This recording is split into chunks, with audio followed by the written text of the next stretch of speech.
Hey everybody, welcome back to your Dawn of Autonomy podcast. I'm Dawn Zolda, your host, CEO of P3 Tech Consulting and publisher at Autonomy Global. It's July 1st, everybody. Can you believe it? We're almost halfway through the year and we've dedicated this month to the theme of tech leaders. It's sponsored by TruWeather Solutions, which makes an abundant amount of sense. We're going to get into that why today. And we have here with us Don Berchoff, a true friend of the show and Autonomy Global in general. So, and of course, of the entire industry. So great to have you back, Don. Hey, Dawn, I love it. Getting ready for a hot weekend here on the East Coast. We're in the middle of summer and we got to the beach last week. All So that was right. good. We got a little rest. Very good. Well, today's show is going to be all about weather all the time. You know, you're going to laugh, Don, but I was at Energy Drone Robotics Coalition Summit in Houston recently, and I was moderating a panel, and someone said something about weather, like as almost like a side note, like not that, and I was like, whoa, wait a minute, weather is not a side note. So, I was channeling you, and before we get into like all the things you do and why I've become such a fan over the years, why don't you tell people a little bit about your background? Because, it's so powerful. By the way, everybody, Don, I used to have this show and it was like one of my favorite shows. It was The Full Tilt. It was Tech Industry Leadership Talks. And Don, you told me on that show when I interviewed you that you started journaling weather at the age of 7. And, I always in my mind, that philosophical debate, nature, nurture, why are people the way they are, or what do they become? And, it just blows my mind.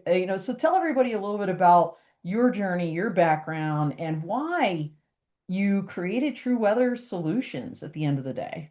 Well, first, let me just say if you haven't seen the movie Pressure yet, that's come out, I encourage you to watch that. I think if you want to know what drives me, it's that thrill of victory, agony of defeat around trying to solve a problem that's really uncertain. And then being in those positions where my knowledge becomes so important, especially when I was in the military, where I could cut through all the complexity and advise our leaders about, what we thought the best course of action was when the weather was uncertain. And the D-Day forecast absolutely, I was in that situation many times, not D-Day, but in pretty big situations where, the go, no go was really coming down to weather and it could have major security implications. So I think, I didn't think when I was 7 that that's the position I'd be in. But I think it all starts with curiosity. And at 7, we find a lot of meteorologists start early with the curiosity thing. And I think it has to do with that. It's a curiosity gene. And then I just became just fascinated about trying to understand something that's not understandable. Back then, it was not as well understood as it is now. And then growing with the technology. But by the time went to college, I had my Malcolm Gladwell 10,000 hours and I was already on my way. And I just learned how to apply a very uncertain science to try to bring some certainty in decisions. And I think that's the whole focus on true weather. I was a science and technology director at the Weather Service, and I saw all this great technology that I could have applied in the military that I didn't have access to for various reasons. And I saw the problem set for low altitude drones and weather being a kind of a kryptonite because you can operate out there in weather or near hazardous weather conditions, but the uncertainty is really the problem. And I think I finally gained my head around this. And I think that's what I think fascinates me in how do you solve the uncertainty problem in weather, which really costs the economy and everybody lots of money, but we've accepted it as the price of doing business. When you were down at that conference, it's not that people don't know weather's important. It's just they've given up on trying to worry about it because they don't know how to solve it. And I Yeah. think that's where we come in. Okay, perfect. So, again, for everybody that doesn't know, Don is a retired United States Air Force colonel, like me. Of course, I was never a commander. He was an overseas commander at a base, amongst other things. And as he mentioned, the Weather Service. He was in the Senior Executive Service. For those that don't know what that is, that's kind of a big deal. It's like being a general, but as a civilian, like basically. So, that's kind of the round of the world with Don right there. But what year did you create TruWeather to help start solving these problems that you were seeing in the industry drones? And of course, you were looking ahead. You were looking at advanced air mobility, eVTOLs, all of it. The combined airspace, that'll have charter aircraft or business aviation and commercial aviation, all of it. What year did you create it? And what was your first, like, let's call it product or service that you put out? Well, I think the word creation is a difficult, answer because it really started in 1998. There was a Boeing study that came out that said that the cost of weather to airlines, or the cost of weather to the US economy due to airline delays, was $41 billion a year. And this was 1998. Wow. And but really caught my attention was they said that 28 billion was avoidable. 28 billion was My avoidable. God. So I was like, whoa. I could see that. I knew it. I mean, I knew it because I was in the military and I helped avoid some of that with some of my insights, but I never thought it was that high. That's almost like 60 something percent. So what I did was I went to the Tank Airlift Control Center. I had 4 years up there, which is the main airlift operations center in the Air Force, 100,000 missions a year. And I wanted to test this. And I went to the two-star, General Woolley, to his credit, great guy, always indulged me. And we actually put in some procedures to only, change mission profiles based on like 95% certainty in our weather forecast. And we didn't run after anything else. And when we did that, in 1 year, we cut the delays on an average from 5,000 a year to 1,800. So that almost matched the Boeing numbers. It was amazing, right? Oh, And yeah. this wasn't new data. This was just how you use the data more in a way with the uncertainty. How did you manage the uncertainty? Well, we just managed it out. We just said we're not going to worry about where the weather is really uncertain. We're just going to let those missions go. And if they cancel, they cancel. We're going to go after the pot that we can actually influence. And so we were nominated for the Air Force Chief of Staff Team Excellence Award. And we were financial analysts, looked at the data, and it was demonstrated we saved $200 million a year. Wow. So what we did was two C5 equivalent. So what we did was we implemented that and I learned from that. Then I went to the Weather Service. And one of the things I learned was that, we don't have good low altitude boundary layer data measurements. This is Yeah. not me saying this. This is from a study from the National Academies. And Yep. they said you needed 400 of these profiles around the country. Yep. And I couldn't get it done in the Weather Service. I tried, and the Mm-hmm. money was all going into the satellites and modeling, which is great. It got us to where we are today, but we're hitting a wall on data, right? Yeah. So when I got out of I left the Weather Service because I wanted to figure out how to solve this problem by getting, maybe through public-private partnership approaches to getting the low altitude data closure. Yeah. And when I started the company, it was about unlocking the power of science and technology in labs and universities that had been trapped for years and getting that on-ramped into a platform that we could build that was brand new and allow us to plug and play all different models and different sensors. And that's what that was our vision. And that Yeah. was then to try to solve this uncertainty problem and give better decision support. It was only in like 2017 I realized the drone and air taxi industry was the best business case for this Mm-hmm. because I knew that this was going to really, I mean, if we have impacts in aviation today in our air traffic system, we've been trying to solve that problem forever. And we're seeing that now with the new ATC modernization. My one concern is they're going to AI everything, but the data, weather data, is not going to get any better. So you're going to actually introduce more uncertainty because Yeah. if you don't handle that weather uncertainty right. So anyway, that's what we started focusing on. That was the start of the Yeah, I want business. to I want to kind of interrupt you for a minute, Don, because just to be clear, I know we've got a great audience out there watching right now. So, by the way, of course, we are live, so jump in, ask Don questions, make comments, tell us where you are. We got super fans usually dialing in, but you mentioned, the AI could introduce more uncertainty. I mean, the bottom line is, right, garbage in, garbage out. So if you don't have the data, so let's talk about the data desert. Like, I know that is like a term that you've used frequently. You and I have talked many times about this, but explain just very briefly, because I really want to get to how you built the science, right, All as right. your company. So I Um, mean, Yeah, tell me about the data desert. Yeah, so there's four elements of complexity in trying to solve the problem we're trying to solve. So it's really like four factorial, and we're taking each one. We've taken those four pieces on individually. First one's the regulatory complexity. The second one's the technical complexity. The third one's the science complexity, and the fourth one is the business model complexity, right? Okay. So what we've done in the data side is, And this is the science piece of it? yeah, I would say this is the technology science piece The of it, right? technology side. Okay, go ahead. Yeah, because data collection is a technology problem, and Okay. it's a cost problem, and the satellites do great, but they can't penetrate the lowest altitude, so we get a lot of noise in the signal. There are some satellites that do better, like microwave, but those Mhm. don't collect enough data. So what we're really trying to do is we're trying to collect more data in the gaps between the airports. So the FAA has said in their Part 108 and 146 Notice of Public Rulemaking that once you get away from an airport observation, especially once you get more than 5 miles, the degradation in the accuracy of the observation at the airport really starts increasing as you get further away. And Yeah. people who have been on an airfield know you can even have a weather observation that says it's foggy, but yet it's clear on one end of the runway. So Yeah. microclimates are not being measured. And then Yeah. the winds below 5,000 feet, we do not measure wind below 5,000 feet except for two balloon launches a day. So this is a gap that's where the uncertainty starts building in the microclimate. And then you get the terrain and the water, and it just becomes very difficult to understand what's really happening. And so when you see your models today, that's our best estimate of what we think is happening. But Yeah. it's not necessarily happening that way. We see this now around our test bed in Fort Worth, and we're seeing how the low altitude wind model, the best in the world, is still off 100%, 20% of the time in wind Yeah. speed.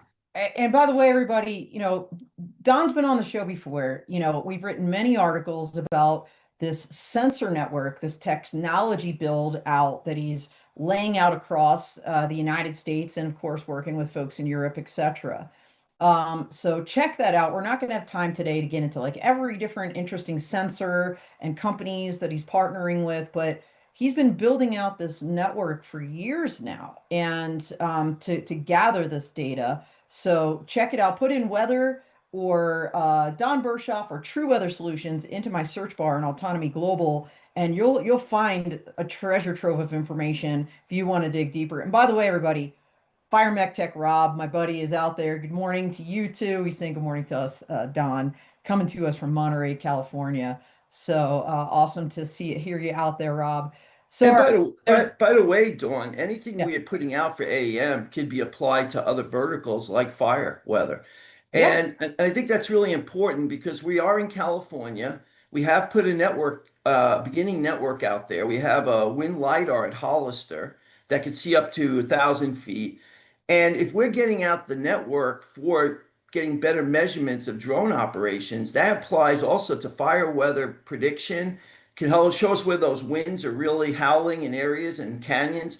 So, Fire Rob, man, we want to be out there and we want to repurpose the data for these other areas. well, look, fires aren't going away, sadly. I think Don, I'm in Colorado Springs. I'm like an hour north of the Pueblo, the Aspen Ridge fire that's happening right now. And last night I had to close all my windows because my house started smelling like a barbecue. I mean, that's how far, right? The winds were blowing that smoke over here, right? And then how does that impact everything? Visibility, operations, your equipment. I mean, the list goes on and on. So, absolutely. So, we went from the technology. Tell me a little bit about the science though, because like you've kind of combined these two. You listed four, but like let's focus on the science for a minute because as you said in the early days of your career, the science and the technology both had not progressed to the point where it is today. What's changed over time in terms of the science, and how are you leveraging it with the technology to make a difference? Yeah. So, in order to improve a forecast. Yeah. And True Weather, focuses on short range. We care about 0 to 6 hours. We're not going to solve world hunger here. There's much bigger forces at play that can do a good job of improving the global model and the regional models. What we do is we take that data and then we downscale it and we add our data to it to help run these models that we think are going to close this uncertainty gap. And we think it'll be affordable if we approach the business model the way I've been trying to tout. So for science, since I started my meteorology, we've come a long way in understanding jet stream and jet stream science, and then we physics and how the earth radiates and how moisture is moves around, and then how this moisture then hits different boundaries, and then with the satellite measurements above the ground level, we've really, and with the aircraft observations at altitude, we actually have better, I think, better predictions at 30,000 feet than we do close to the ground sometimes, because we have really good coverage of weather data. And the atmosphere calms down in a sense in terms of its diversity once you get higher up. Obviously, you have very strong jet streams and turbulence and thunderstorms. But my point is, that's actually a little less complex for us than trying to figure out what's going to happen with a sea breeze front on the East Coast hitting a wall of heat, and how that's going to translate itself into turbulence and other things. So that's where we are right now in our science. We understand a lot, but we don't understand everything, because like thunderstorm development, very hard to forecast because we don't have enough data. We don't even have enough data to really get more information about the science yet that we can commoditize on a day-to-day basis. So data is important. Data is the foundation for all science, and it's also the foundation for improving the commoditization of science. And once we get more data, even from these low altitude networks, the scientists themselves are going to eat this up, because they're going to be able to look at the data and see things in the science we couldn't see before. And Yeah. it'll probably even further the science. So this is all about getting data out that is going to be a self-learning system for machine learning and for science that today we don't have at Yeah. scale. And I think where people get caught up today is in the ML stuff. Is It's exciting and it's doing great things for running models, but you can't. There's a wall you hit with data, right? And no matter what, and the ML can only be as good as the resolution of the data and the analysis of that data.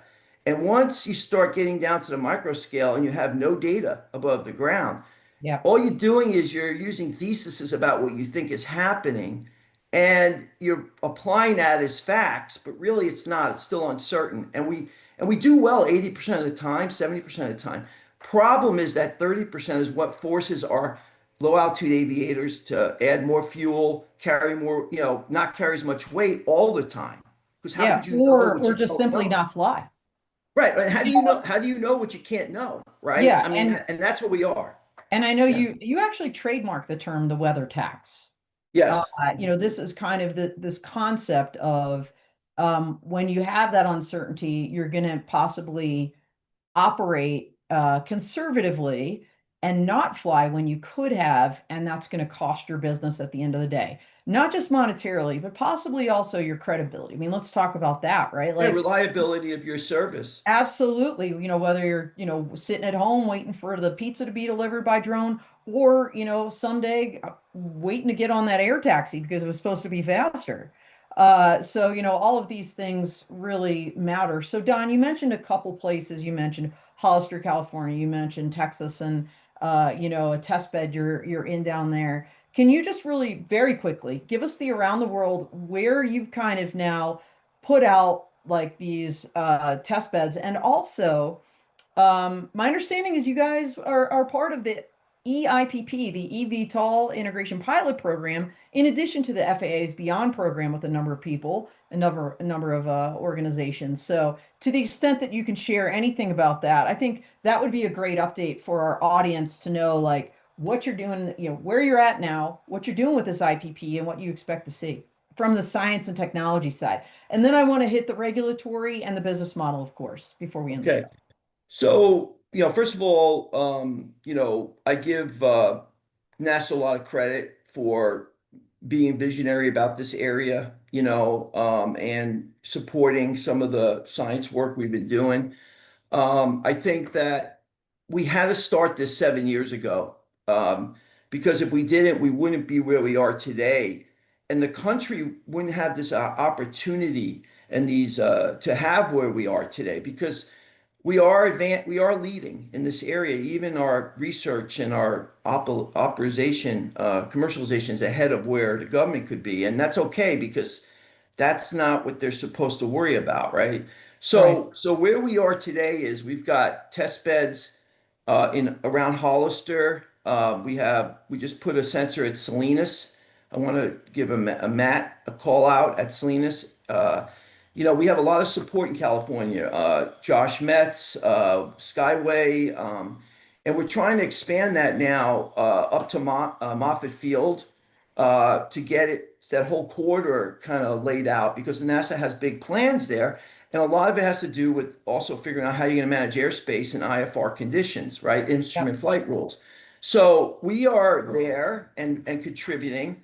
And then we also are in Texas, Fort Worth. I want to give the Fort Worth city a big, shout out. And Ernest Huffman for being a big fan, and Chris Ash out at Alliance. And we've got a very comprehensive test area there. We have lots of wind lidars and ceilometers and things. And what we have shown is that 20% of the time, the wind's at 80 meters or 250 feet above the ground, they could be like off like 10 to 12 knots. Well, And while some of that may not be dangerous in the sense, because the drones can handle, that, it's all about the battery power, the weight carried. It causes chaos in your planning. And today, what we have is mostly a cope and avoid strategy that's going on. And I'm trying to get folks to realize, like we did in the Air Force, you want to anticipate and exploit, right, and get yeah. ahead of the problem. We also had test great areas in Virginia, Detroit. I want to give a call out to the parking lab and Mhm. Michigan Central, and we have sensors out there. And we're starting to now encroach on other areas, and the EIPPs are the next on-ramp. Yeah. So, the way I see it, we're in 5 of the 8 EIPPs. Wow. We're in New York City. I want to give a call out to Phil Weissman and Ian Levitt and all the folks in New York City, Southern New Jersey, where we're building out that test area, and TruWeather's in the middle of it. We're looking at how to bring the weather data that we're going to have into the automated data service providers that will be supporting the low altitude airspace. Hmm. We're hoping to get into some modeling of the New York City around the vertiports and the heliports. And that's a very complex area because you've got all the water, you got the buildings, and I love air traffic controllers because they are the best advocate for true weather, like Ralph Tamporno and Ray, because they actually have managed air traffic and how to deal with that chaos, even just changing a runway and having to have that plan in place that you can start trajectory far out to get people coming in. It's going to be the same problem in these urban areas where the winds are changing direction, and your vertiports are going to have to be very adaptive to changing their trajectories. And you want to be predictive about that. And that's what we are working on, as well as the safety, piece. Once you take a pilot off the aircraft, you've lost the best weather sense you ever had. And don't Yeah. underestimate how much the pilot heuristics kept these aircraft safe when they hit undetectable weather that we can't see today in our current system. It was the pilot. And when a pilot's sitting on the ground 1,000 miles away from where their aircraft's flying, I don't care how many hours you have, you cannot know what you can't know about what's happening in that airspace. And our pilot's going to lose those heuristics because they're not experiencing it. And the other problem is we got to fill that loss of pilot weather sensing with digital data, right? We have Yeah. to. And that's what we're working on. It's really interesting, Don, because, I go to a lot of shows. I kind of rotate through a bunch of different, I'll call it crowds, right? So the geospatial group is a crowd I've now tapped into multiple times over the last couple of years. This year, went to, GeoBiz, GeoInt, GeoWeek. I'm going to Esri's user conference, right? And it's so funny because that crowd, geospatial, like you said, the satellite for the most part, and they're using lower altitude sensors too, but like that crowd, they're like, we're good on technology. We've got the sensors, we've got the data. Now it's about the analysis. And I feel like in this space, this drone AAM space, and when it comes to weather in particular, we actually we may have the technology, but we don't have the data. We don't have the science down for, at 100%. And so that's still very much a work in progress, and you've been a part of that. But on top of that, of course, is that regulatory piece. And this is Tech Leaders Month, and I specifically called you and said, would you sponsor this month? Because when I think of leadership in the industry, Don, I think of you because you have been leading the regulatory front on the weather side of this for years now. This is a huge piece of the pie. So, can you explain the significant update over time, right, from where weather was in the world of the civil aviation authorities globally, to now kind of where it is today, like in terms of what they're calling it? Yeah. Well, I think just to tell a funny story, and I'm not criticizing any CAA or any FAA because, they're all following the rules that we have well written and have, tire tracks, really deep tire tracks. And, you know, in aviation, weather is paramount and mission critical, which is kind of it's ironic that they considered it supplemental data for AAM and for drones because it is mission critical and paramount. And because of the, criticality of it, it needs to have rules around it that make it secure and you know what you're getting and it's consistent. Otherwise, the whole system goes into chaos. Well, we started, this process with the Wright brothers, right? And probably in the 1940s, we started putting weather sensors out that at airports, and we have a rule around that. And that's those sensors back then, the technology was new, and you had to have really strict certification of the data coming off those sensors. And you also had you had the METAR code, which, when they asked the Part 107 pilots to take a test with that, I laughed because we were focusing on the wrong things. We should have been Yeah, focusing on the micro weather challenges to Part 107, not decoding TAF code, which any app will do for you today, right? So you really didn't need to, do that. And of course, the joke is that the pilots would study the other 80% of the test and then not worry about the weather and get their 81 on the test and pass. So that even yeah, makes me feel better. But the bottom line is that we have this system that was great, but the yeah, problem was it became monolithic, and we had monopolies in ASOSs. It got expensive. You couldn't even put an AS. You had a choice at a heliport of an ASOS or an expensive ASOS or a windsock. So what did they pick? A windsock, right? Well, what happened was technology, believe it or not, has advanced. Sensor technology advanced. And I knew that we had to break that concept of having these expensive certified instruments. Otherwise, we would never close these gaps. It would be too expensive, right? yeah, And so when I sat into some of the early UTM discussions at ASTM, I learned from them. They were moving to a data performance standard. And I sat in the back of the room and I said, see, I'm not that smart, Dawn. I just pay attention, right? And I'm like, if they can do a data performance standard for surveillance, and why can't we do it for weather, right? yeah, So that's the idea I came up with for this concept of changing, writing a weather standard with ASTM, and I give Phil Cano a lot of credit. I had to bring the FAA along a little bit on this, and we did. We gnashed it out for about 3 years, and we came out with a new standard, the ASTM weather standard, that now will allow for the use of really any weather data as long as you can validate that, what the reliability of the data is, what the certainty is in the error rates, and you can do the security measures. You can basically use other weather data, and yeah, this drives down the cost big time. So my plan has always been that if we can get the cost of weather sensors down that are reliable through a standard, then we've protected the aviation weather integrity, which I think is very important because we have too many weather shysters out there today. And we know that they would take advantage of that. And then we would have ability to get sensors out. So we could get wind lidars out now and other sensors that are so much cheaper than they used to be. And we could get more data. We can actually get more data at a heliport or a vertiport than we can get at an airport. and do it for like a quarter of the price of an ASOS. And this includes the winds aloft, right? So this is what we got through. And to the credit of the FAA, we managed to get the Part 146. They've included weather now as an automated data service provider. I'm hoping that's what they're going to do. They haven't, Yeah, we it's haven't not seen finalized, but that's 146 what yet. the notice of public rulemaking said. Yeah. Yeah, yeah. I hope they, I hope we don't lose that because what that does is it gives us the same weather, the same level as a UTM or, deconfliction service.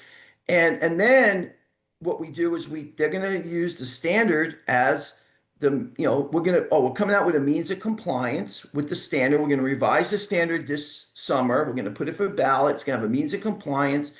And that way, then everybody knows what they have to do to be able to use lower cost weather, but also they'll do it so that when that gets into UTM systems and other systems, everyone knows it's trusted.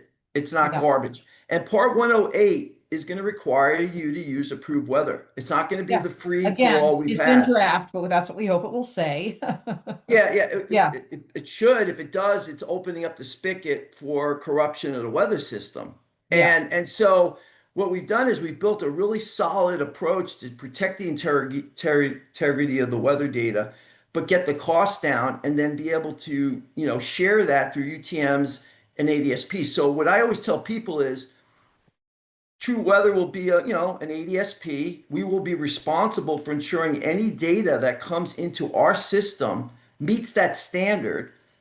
We will have SLAs with our partners that are using our data in the ADSPs that hold us accountable to making sure that we watch that, including sensor data and any sensors. And so What's an then our SLA? certific SU is an acronym SLA. service level agreement. So Okay, basically, thank you. it's a guarantee that we're going to follow the standard for our users, Yep. and then we will have that data coming in, and then we will be able to share that, and our certification will be flow down through all our partners, and they don't have to deal with any of this weather complexity. Well, Everything will be simple for them. no, this is good. In fact, I think we're migrating now into prong four, this business model. But before we do, I got to say, John Sepulveda is out there. He's agreeing with you, violently agreeing with you, saying most tech leaders are making the same assumption that the existing weather infrastructure created for airlines and general aviation will work for the low altitude economy.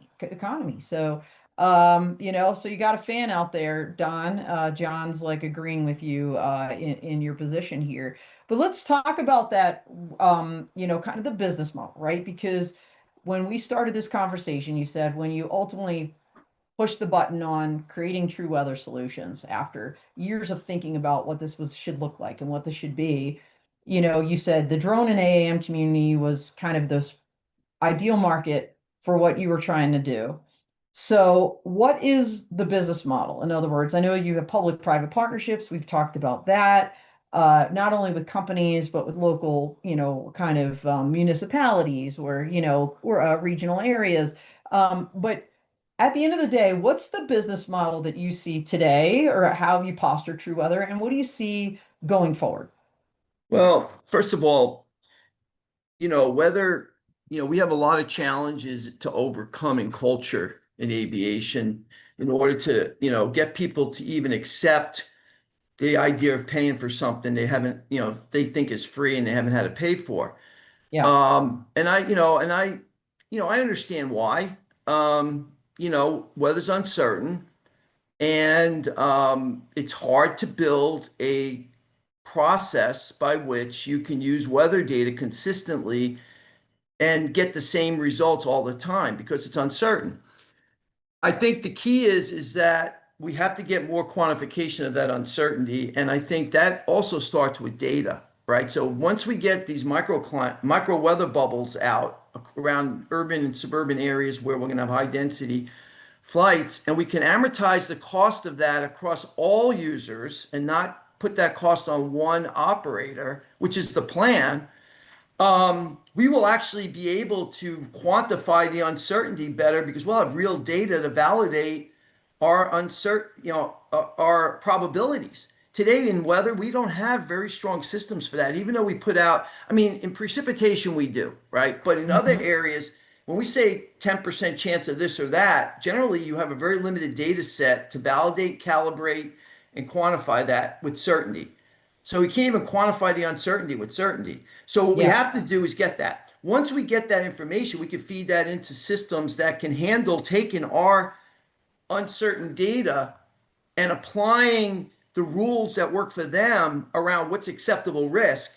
Yep. And then you can get consistency in the analytics that they're producing. So this is a really important point. But I think going back to the business model, it really comes down to the government is going to really have trouble funding, federal government's going to have trouble funding these micro weather bubbles. It's just, I think it's going to be, it's going to become a state, local government, port authority, and private investment realm. Okay. Yep. And what we're doing with the EIPPs, and again, I give credit to my friends in a lot of the EIPPs. I mean, we're in Florida, Texas, Louisiana, Gulf Coast, New York City, Southern New Jersey, upstate New York. We're in the 16 state consortium. And what we wrote in our proposal was we want to start collecting data about this, right? We want to Yeah. start working with the operators, and I need them to be honest with us.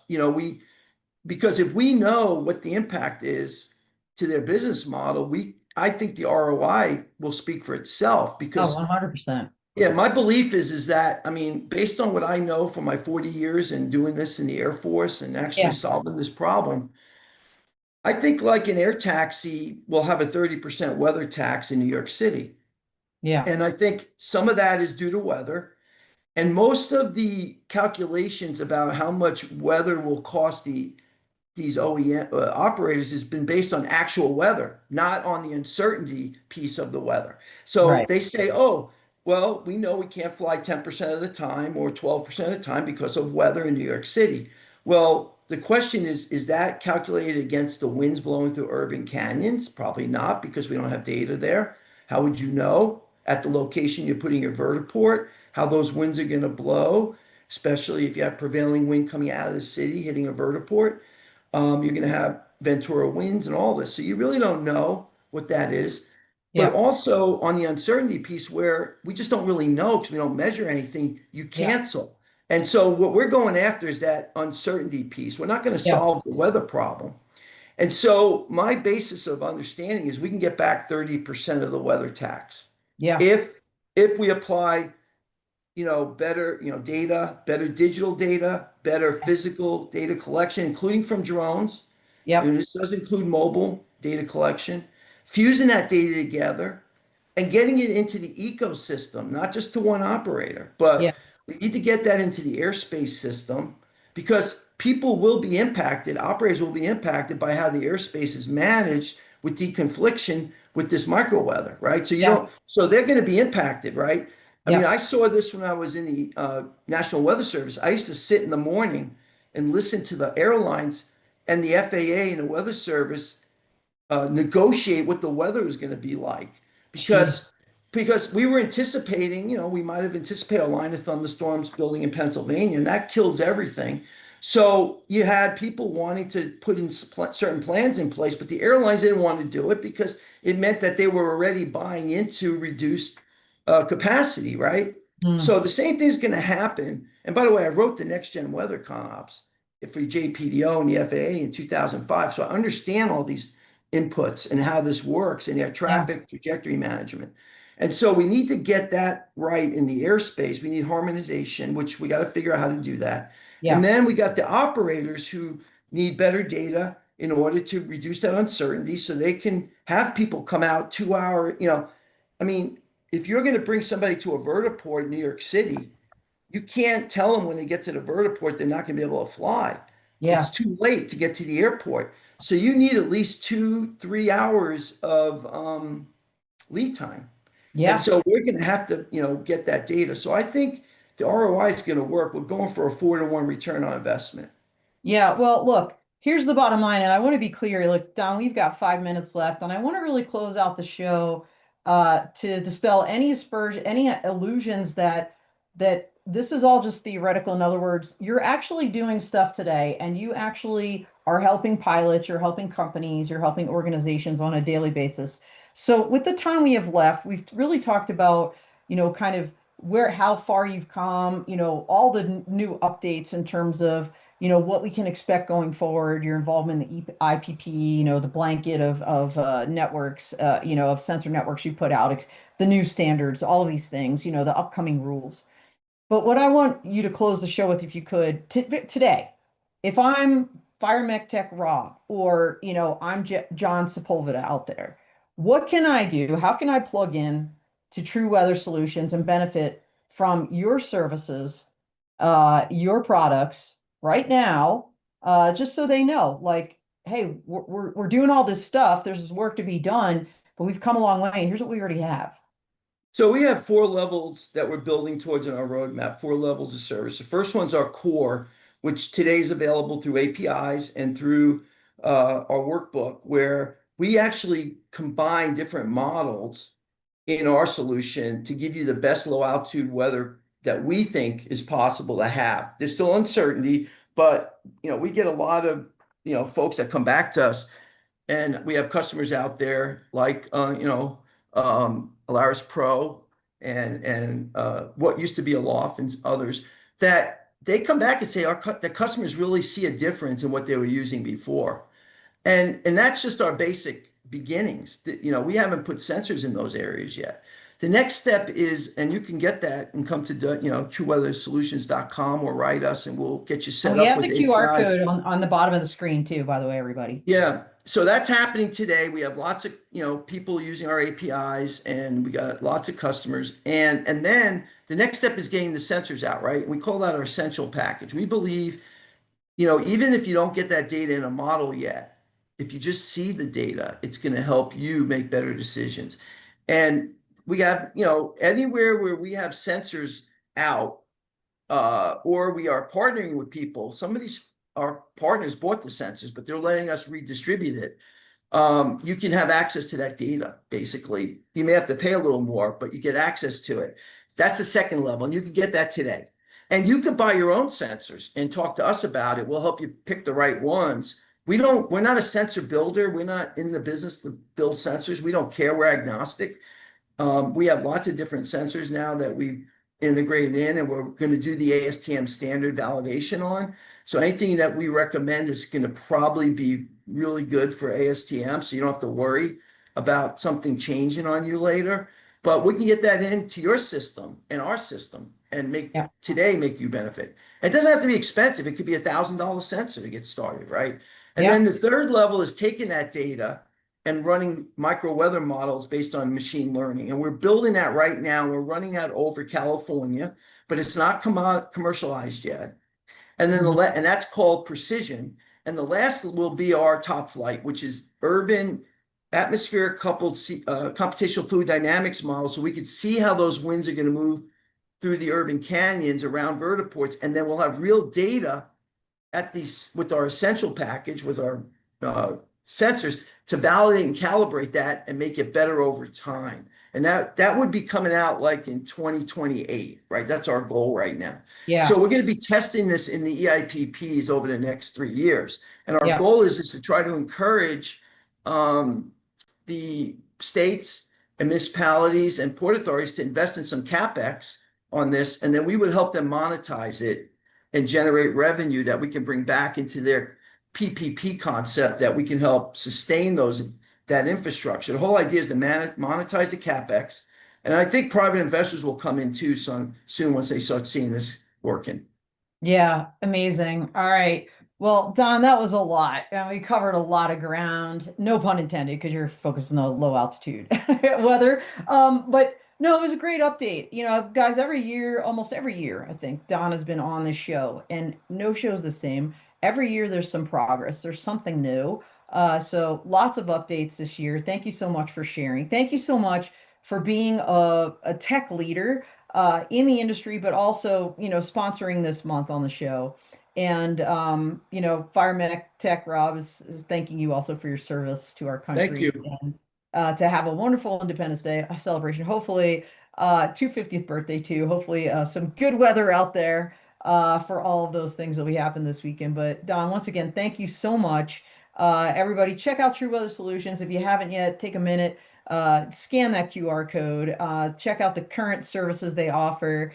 Stay tuned for more down the road, and of course for more updates as we move along through the rest of the year. But anyway, that's all she wrote for now, everybody. We are out here. Thank you so much. Have a great weekend.